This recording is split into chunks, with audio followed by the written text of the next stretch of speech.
Welcome to Sakshi TV special NRI show, Ask Your Doctor. For today's show, we have Dr. Varun Gujral, a podiatrist from New Jersey. The goal of podiatrists, nurses, and support staff at affiliated foot and ankle care is to provide high-quality podiatric health care to the men, women, and children living in around Edison, Monterey, Monmouth Junction, New Jersey. With a commitment to individualized care, a spirit of service, and clear communications, patients feel confident knowing their unique concerns will be addressed. So without any further delay, let's welcome Dr. Gujral. Hello, doctor. I hope you're doing well. Hi, thank you for having me today. It's actually very wonderful to have you on our show with us. So without any delay, Mr. Doctor, can you please introduce a little about yourself and what you do to the viewers watching the show right now? So my name is Dr. Varun Gujral. I've been practicing foot and ankle surgery, podiatry for about 17 years. I went to medical school in New York College of Podiatric Medicine. I did a residency for 3 years in foot and ankle surgery in Pittsburgh and Ohio. And currently we have 3 locations and 3 doctors throughout central New Jersey, serving the South Asian population as well as the general population in central New Jersey. Yes. So doctor, what specific areas do you specialize in? Foot and ankle is a specialty in the United States where we have a 3-year surgical training program post-medical school. So typically our education involves 4 years of undergraduate, then 4 years of medical school, and a 3-year post-medical school residency, after which I went into private practice. My first location was in Edison, New Jersey. Again, the whole point of opening a location in Edison was to serve more of the South Asian population, better actually treatment through better communication. Since I do speak Hindi, I do speak Punjabi, it is a good crutch to communicate with patients and explain to them what their ailment might be in their own language. So it's actually a better way to communicate with patients, especially the elderly we have a lot of patients that are elderly patients that have come here with their children and are still not very apt in communication in the English language. So it's quite beneficial to be able to speak to them in their own language and relay the information that they might be having in terms of diagnosis and treatment. In terms of what we do, well, we do everything in terms of foot and ankle. So the foot and ankle obviously has all different body parts. It has nerves, it has bones, it has skin, it has circulation. So we have to know pretty much everything in terms of treating the human. So we're not only treating the foot, we're treating the person attached to the foot. So we need to obviously have a thorough understanding of their medical background, have a thorough understanding of any diseases that they might have that sometimes actually show up in the foot first. So for example, like diabetes is a big one that we see in our clinic. And a lot of the diabetics, sometimes I'm the first one to diagnose their diabetes because their symptoms are in their feet and not usually systemic as much. So they'll come in with complaining of burning, numbness, tingling, and no history of having diabetes. We do a blood test and we find out they're diabetic. So along with just treating diabetes, obviously we treat all different age groups as well. You know, we treat all the way to geriatric population, which is the very elderly, all the way to the pediatric population, as young as a few months old. You know, we will treat pediatrics in terms of correcting patients that are born with club feet, patients that have congenital deformities with their feet. A lot of these treatments with pediatric patients are done conservatively at first with casting, with correction, or even surgical intervention, depending on what their ailment is. So podiatry really entails everything from in terms of every body system, including nerves, bones, circulation, skin, but also we treat all different ages. So we're not restricted to one age group. We see anyone, like I said, from pediatric to geriatric. Now, foot and ankle is a very broad field. You know, there's obviously sports medicine involved. There's diabetic foot care involved. There's, you know, just regular routine care involved. So there's a number of different ailments that we see and related to foot and ankle that we treat on a daily basis. But again, it's a great rewarding field because most of these patients come in limping or, not doing well, not walking well. So we are able to sometimes with even one visit, just change the way their lifestyle is just by improving their lifestyle, by having them being able to ambulate and walk better with less pain, sometimes even just after one visit. So in that sense, it's a very rewarding field that we get instant gratification sometimes from patients and the results that they can get from treatment. So, doctor, my next question is, when must a patient come to see a podiatrist? So majority of the time, we recommend that, you come to see a podiatrist whenever you have any type of pain in your feet. Foot pain is not normal. Okay, a lot of people think it's normal. Oh, I just walk too much, it's hurting, and it's okay. They just keep dealing with it. Literally, sometimes I have patients till the point that they're limping in here. So don't ignore pain, right? If you have pain in your feet, if you have any abnormal lesions on your feet, if your toenails seem like they're thick or diseased, or any type of injury, any type of sports injury, any type of tendonitis, a big one is Achilles tendonitis, which we have been seeing a lot more post-COVID, because a lot of these patients, they've been sedentary for so many years, not, working from home, not really working out. And now since COVID is on the downtrend, a lot of the people are getting back into a routine of working out, getting back into a routine of being active, and they're injuring themselves, unfortunately, because they've been so sedentary for such a long time. A lot of injuries, we call it the weekend warrior syndrome, where a lot of the mid-aged people, they are very sedentary during the week, and on the weekend they go play cricket or they go play volleyball or badminton, and they're not just stretching appropriately, they're not wearing the proper shoes, and they're injuring themselves. So we are seeing a lot more injuries recently in terms of post-COVID. We are also, in general, we're busy with just regular day-to-day wound care with diabetics. We're also busy with a lot of pediatric patients. We see a lot of flat feet with pediatrics, a lot of ingrown toenails, warts, and sometimes bunions, hammer toes. These are bone deformities that we fix surgically. And again, my course of treatment usually involves exhausting everything conservative, meaning non-surgical. And then if everything fails conservatively, then surgery is obviously the last resort. But it is a treatment that we provide once we have exhausted everything conservatively. This day and age, we're seeing a lot more injuries, but obviously we're also seeing everything else that we normally see. Yes. So, doctor, let's get into, one of the most popular topic nowadays. It's called the diabetic foot ulcer. So what exactly is a diabetic foot ulcer, doctor? And also, what are some common symptoms of diabetic foot ulcers? So diabetic foot ulcer is actually a very big problem, not only in the United States, but also all throughout the world. It's the number one cause of amputation in the country, also in the world, non-traumatic. So amputations meaning either cutting a toe or a foot or a leg off. So it actually all starts from a diabetic foot ulcer. An ulcer is a wound, essentially, of the skin that you get from either friction or from walking or some sort of trauma. And unfortunately, diabetics are notorious for not healing well, because their circulation is poor, if their blood sugars are not well controlled, these wounds take a long time to heal. And the longer a wound is open, the more chances of it being infected. And unfortunately, once the infection goes deep and it gets into bone, there's only really one true way to take infection out of bone, which is remove the bone, which is where we end up with amputations. So a diabetic foot ulcer is anytime a diabetic who gets a wound which is not healing, with just basic, conservative treatment, after a few days, it doesn't feel like it's getting better, it's getting worse.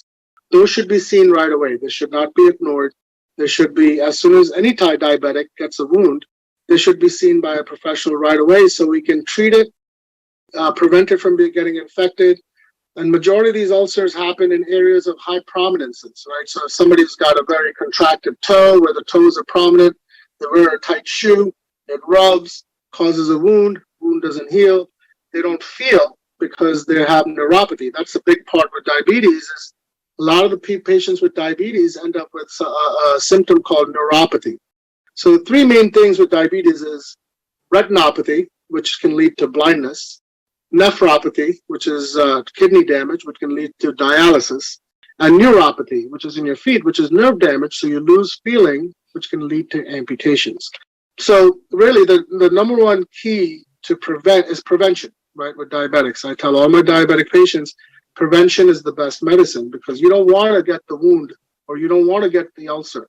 So to be preventative in the sense that don't wear open chappals, right, even around the house. Don't wear, if you're going outside, wear closed shoes because you don't want to put yourself in a situation where you end up with a wound. So you're walking around even at home with a no chappal or an open chappal, you go and hit something, you hit your foot against a chair or a table and you end up with a wound, right? If you have your foot protected with a shoe, less chances of you developing a wound, right?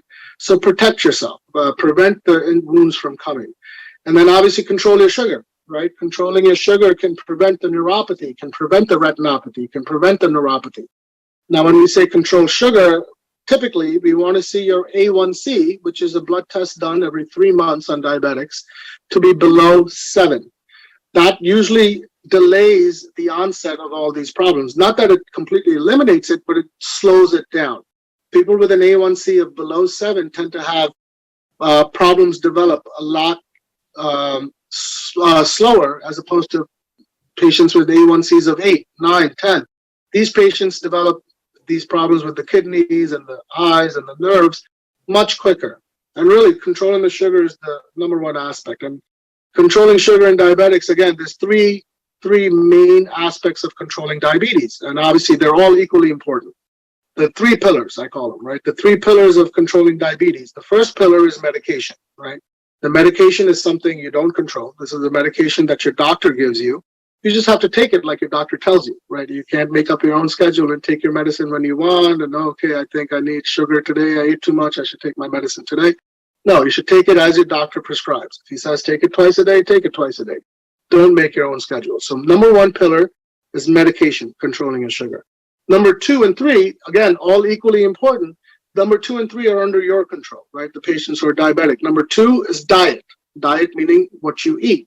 So with diet, usually it's recommended eliminate all white foods, right? White foods being your white rice, white bread, white pasta, white sugar, white potatoes. Any white foods are high in carbohydrates. They can make your sugars go up. So go with more brown food, brown rice, whole wheat bread, whole wheat pasta. And then the meals actually that you eat, instead of eating 1 time or 2 times or 3 times a day, you should be really eating 6 times a day. Small portions throughout the day. And really the best way to do that is take all your meals, break them in half, right? If you have breakfast, eat half at 8, eat half at 9. You're going to have lunch, eat half at 12, half at 1. You're going to have dinner, eat half at 6 or half at 7, right? So break apart all your meals into smaller portions that will increase your metabolism because your body is trying to digest, and that will bring down your sugar. So diet, essentially, small meals throughout the day, no white foods. And one last portion is not eating late, right? So we usually recommend at least 2 hours before you go to bed, don't eat anything, only water, right? So because you need at least 2 hours for your body to digest before you lay down. So if you go to bed by, say, 10 o'clock, after 8 o'clock, really shouldn't eat anything. You should only be drinking water. So that's diet. So number 1, medication. Number 2, diet. Again, small meals, no white foods, and then no eating late before you go to bed. And then number 3, which is the third pillar, again, also as equally important, is exercise, right? So medication, diet, exercise. Diet and exercise is under the control of the patient. So with exercise, really, the American Diabetes Association recommends a minimum of 10 minutes of cardiovascular exercise per day. Meaning cardiovascular doesn't mean you go out and go for a walk, right? That's not enough. Cardiovascular means you have to get your heart pumping. You have to break a little bit of a sweat. So even if you do a bike, treadmill, or elliptical, or a row, you could do 5 minutes in the morning and 5 minutes in the evening, something 10 minutes a day minimum to get your heart rate up. So having these 3 pillars equally important is the best way to get our diabetes under control. And usually when we see these diabetic foot ulcers, it's in those patients that their A1Cs are above 7, they're not well controlled, they're not really hygienic, unfortunately, either. They're not really taking care of their feet. So these are the patients that we see more problems with. So prevention is the best medicine, and controlling your sugar is the number one prevention you can take. So, doctor, nowadays, nail disorders are something that are very common, and a lot of people don't really know why it happens. So, what are the symptoms? So, can you tell in detail about what exactly are nail disorders and what are some common symptoms and why do they happen? Sure. So in the toenails, there's a few things that can happen with your toenails, obviously. But the most common thing I see in toenails is something called onychomycosis. Onychomycosis is a fungal infection of the toenail. And the fungal infection of the toenails are actually pretty tough to treat. In this situation, the nail gets very thick. It becomes very crumbly.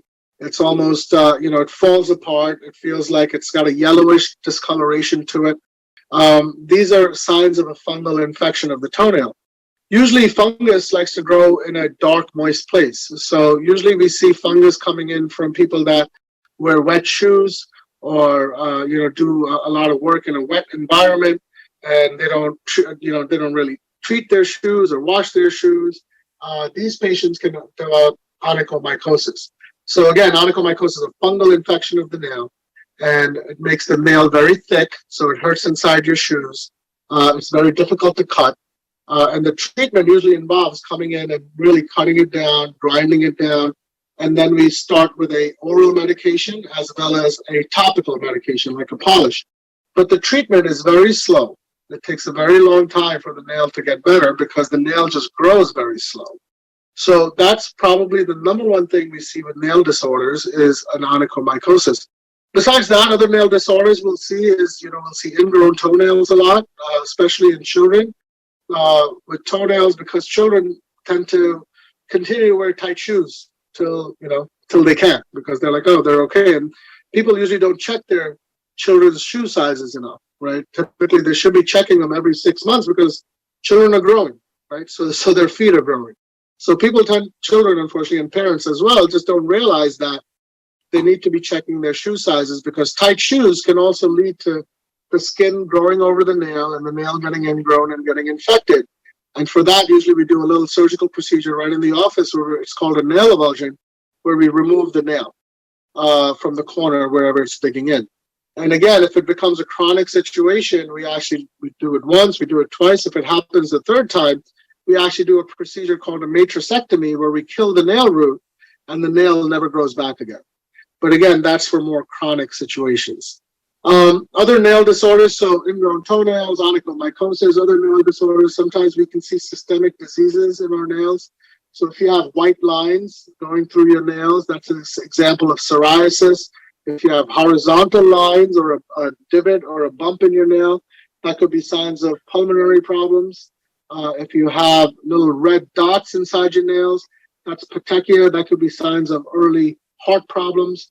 So toenails can tell us a lot about our systemic diseases as well. So again, if you do notice anything wrong or anything abnormal with a toenail, it's highly recommended that you see a professional to get that checked out.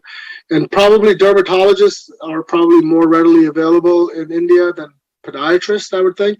Or in the US, obviously a podiatrist, but I don't think podiatrists are that readily available in India. So a dermatologist would be the person to see for any toenail disorder in and around the India area. Yes. Doctor, can you tell us what are some common prevention methods and proper foot care that everyone must follow, and especially people with diabetes? Sure. So obviously, I touched on this a little bit before. I'll touch on it again. With diabetes, you want to prevent a wound, right? You don't want to have any wounds or any type of ulcers come on your foot. So being preventative, like not walking barefoot, right? Without shoes, even at home. Wearing closed shoes, not chappals or open slippers, more of a closed shoe. Checking your feet every day, making sure the bottom of your feet are okay. Making sure there's no cuts or scrapes or bruises. Before you put your shoes on, especially if you have numbness or tingling in your feet, that means you're not feeling anything. So you want to make sure before you put your shoes on, shake the shoes, right? Make sure there's no rocks or any type of material in there that could cause any irritation. So with diabetes, along with that, wearing proper shoe gear, not wearing shoes that are too tight. You should wear shoes that your toes are able to wiggle around in the front. They shouldn't be crushed into the front. Obviously not smoking is a big part of it because that interferes with circulation and healing.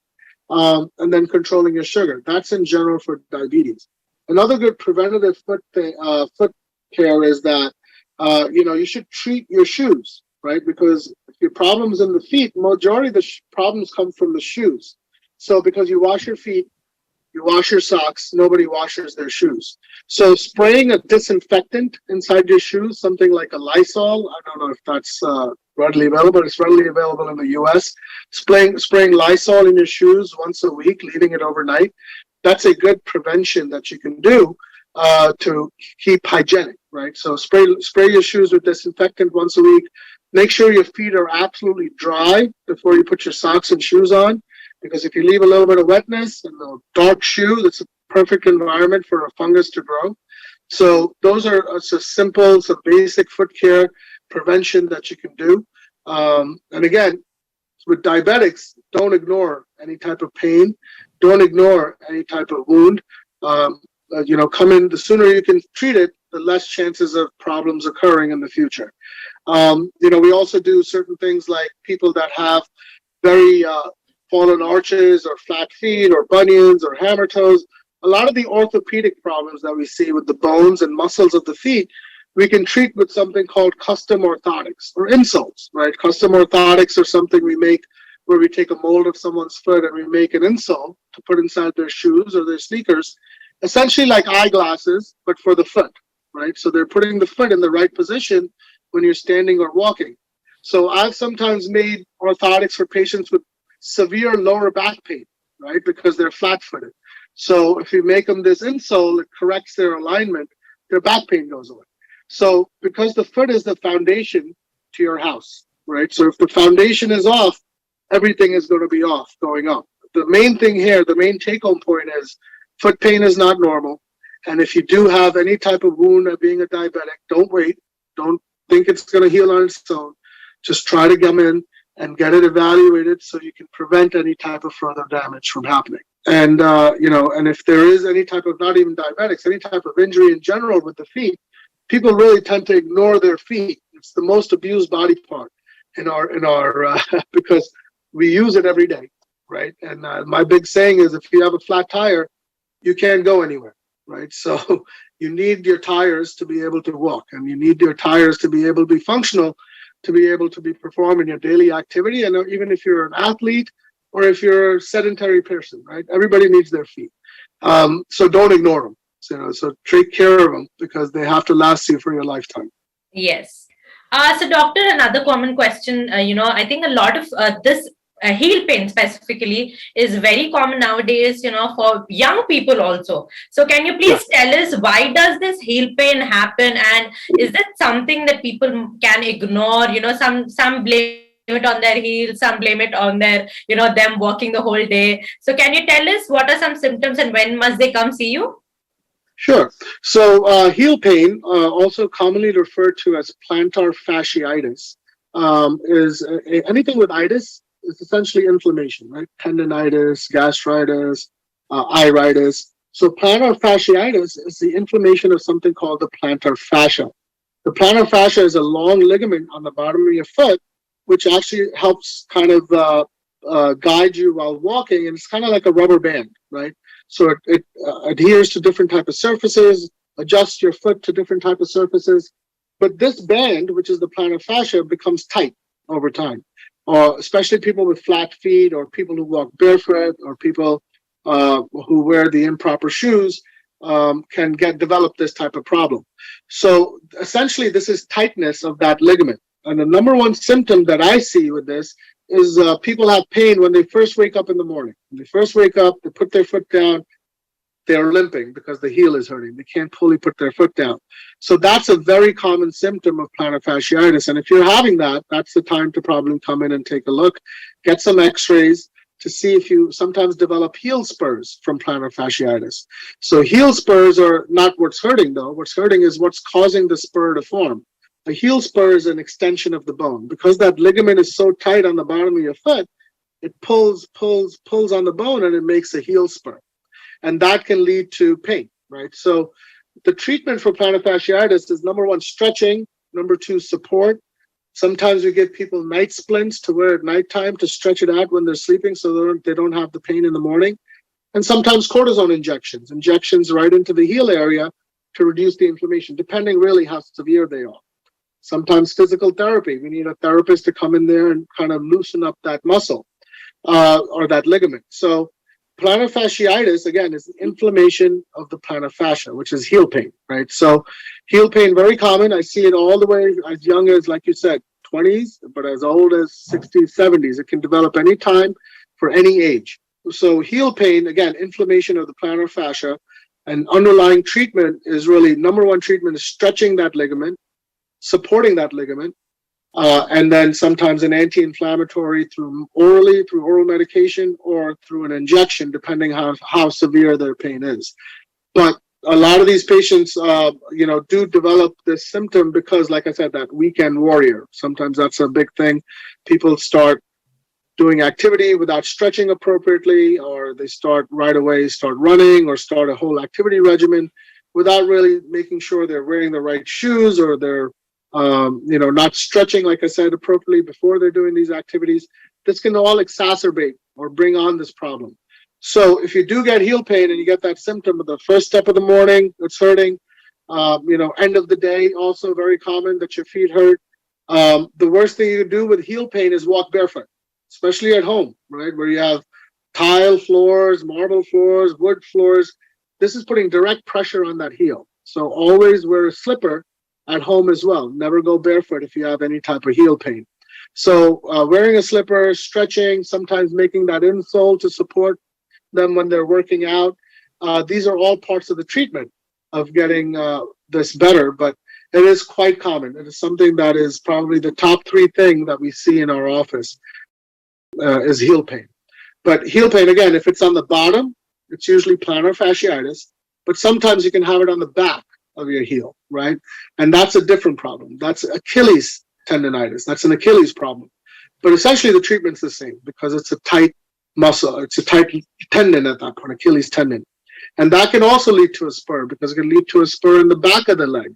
So because the tendon is tight, it pulls on the bone and it makes a heel spur. So obviously conservative treatment first. Obviously, like I stated before, we exhaust everything conservative before we do surgery. So, stretching, physical therapy, injection, support. If all of that fails, then there's surgical intervention where we go in and release the ligament. We release the tension in that ligament, which is causing the pain. But essentially, 80 to 90% of the patients get better with conservative treatment. So heel pain, again, main thing to look out for is first step of the morning if you have pain. That's pretty typical for plantar fasciitis. And end of the day pain in your heel. That's also very typical. Thank you so much, doctor, for joining onto our show today. We had an amazing show. Thank you for actually briefly explaining everything to the viewers. Thank you for the viewers for tuning in. You're watching Sakshi TV with me, Shivani Raj.